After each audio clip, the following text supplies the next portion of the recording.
evening. Appreciate you all coming and sharing your thoughts with us.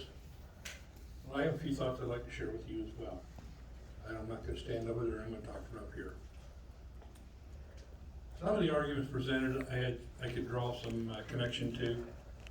And some of those arguments such as, why are we doing it at the city level? When we looked at the non-discrimination ordinance in this community, I really didn't like it being there, because I didn't think it was something the city ought to be involved in. I thought this is something that's determined at a state and federal level. So I do have some issues with that, but it is on the agenda, okay? So here it is. I'm having to wrestle with the fact that it's on the agenda. But as I listen to the folks out there, you're conflating a lot of stuff, okay? You're trying to talk about the fact that if I have a daughter, and I do have a daughter that competed in competitive swimming at Shawnee Mission North, and made the state all 4 years, did pretty well. I know Caitlin over here is deputy city manager, former swimmer as well. There's some things going on in this country that aren't appropriate. If I'm a child, I'm a young lady, and I've busted my butt for 20 years trying to get good at what I do so I can compete at a higher level and maybe be recognized at some point at a state or national level or whatever, and I'm pretty good at what I do, and suddenly somebody comes in that's also an athlete, a male athlete in this case, and decides they want to trans, there's no way that this woman who's worked her whole life to achieve something is going to be able to compete with a male athlete. I know you keep trying to conflate like boys and girls. It's not that simple.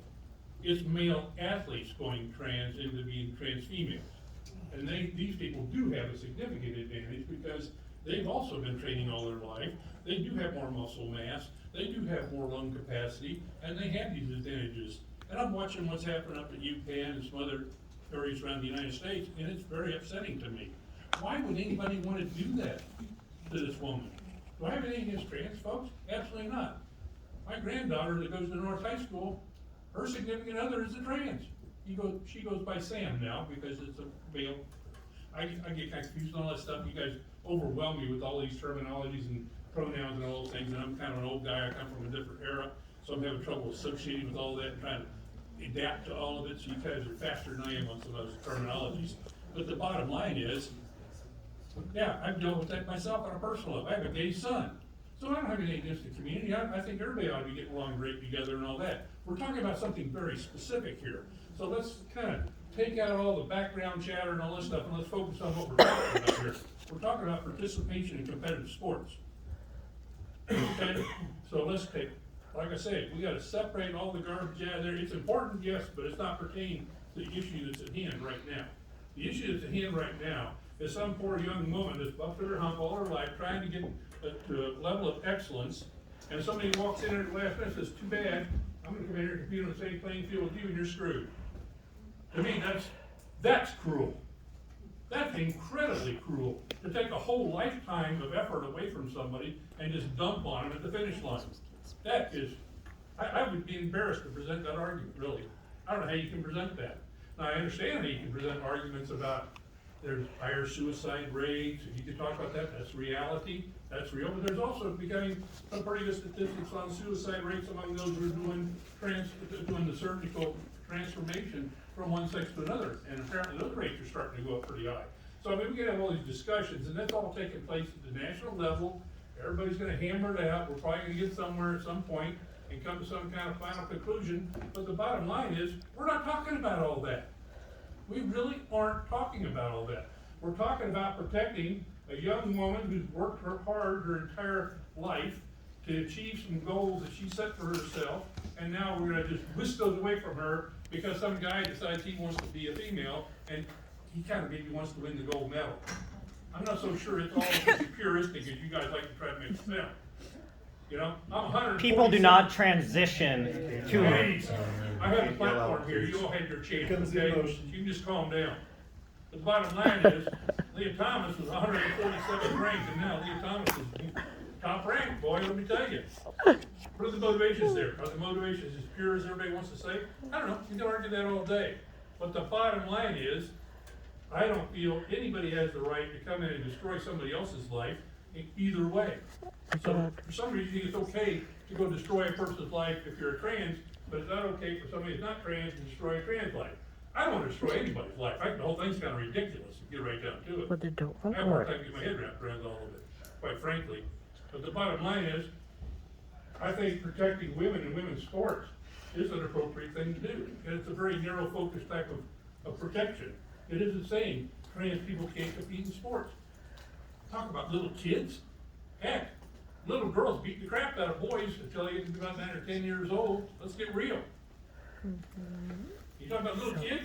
Hey, little kids, the girls are stronger and faster than the boys are.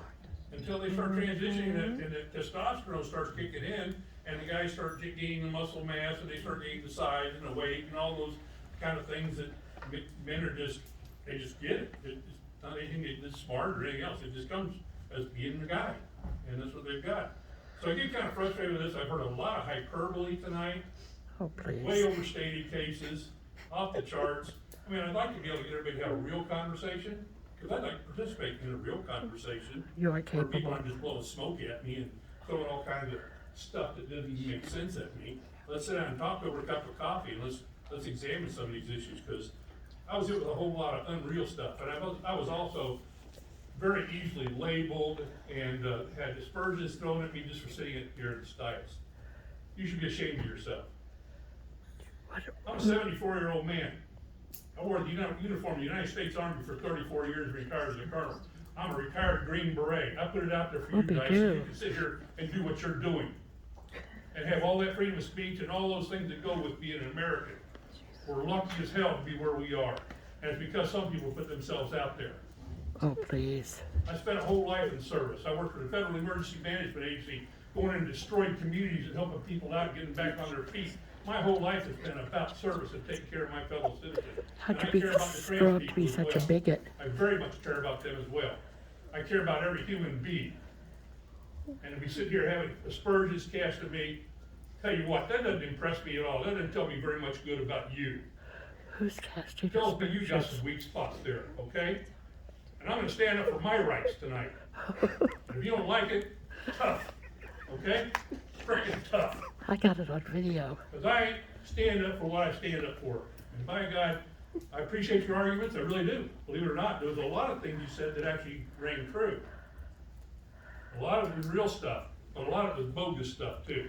It's the party line, it's the same old crap that people are throwing out there. And you know, so I have to sit here and try to sort this out somehow. What's the good stuff, what's the bad stuff, and I'm trying to do the best I can. But the bottom line is, this isn't taking away anybody's rights. Actually, it's restoring somebody's rights. It's restoring the rights of our young female athletes out there to be able to participate on a level playing field. And that's the bottom line. And if you don't understand that, I'm sorry. I understand it very well, it's clear as bell to me. But the bottom line is, I agree, wish it wasn't on there tonight, wish it wasn't on the city council, but it is. And I'm gonna have to vote one way or the other on it, because it is here. But I will support it, because I do believe in our young women. You know, it's kind of frost me, I get the women's organization here tonight, tell us how, you know, we're all screwed up and stuff like that. You know how long it took to get Title IX in there for our young ladies to participate on a level playing field with the men's sports? That was a huge thing to pull off. And I supported that. And I supported our women in that kind of way. And what are we gonna do? You come in and torpedo the whole thing, throw it out the window so somebody can come in here and say, I wanna participate with you, and well, the playing field's not level, but so what? Sucks to be you. I mean, that's where we're at right now, guys. And I don't think that's fair. So if you disagree with me, God bless you, you have every right to do that. Because like I say, we're in America. And I love this place. And I love all of you too, believe it or not. Thank you. Blah, blah. Oh, so the people, the cowards are in the back of the room. Councilmember Stevens and Councilmember Walters. Well, the first thing I want to say is I do appreciate everybody being respectful. As our mayor pointed out, I really do appreciate that. I was a little taken aback. I don't like when being labeled. I think that's very unfair to come up here just because someone disagrees with you, to call them names and label them. I don't appreciate that at all. I'm a mother of 5 children myself. I have 3 girls and 2 boys, and I have lots of nieces and nephews. And I've seen them, especially some of my nieces who play softball, there is a physiological difference.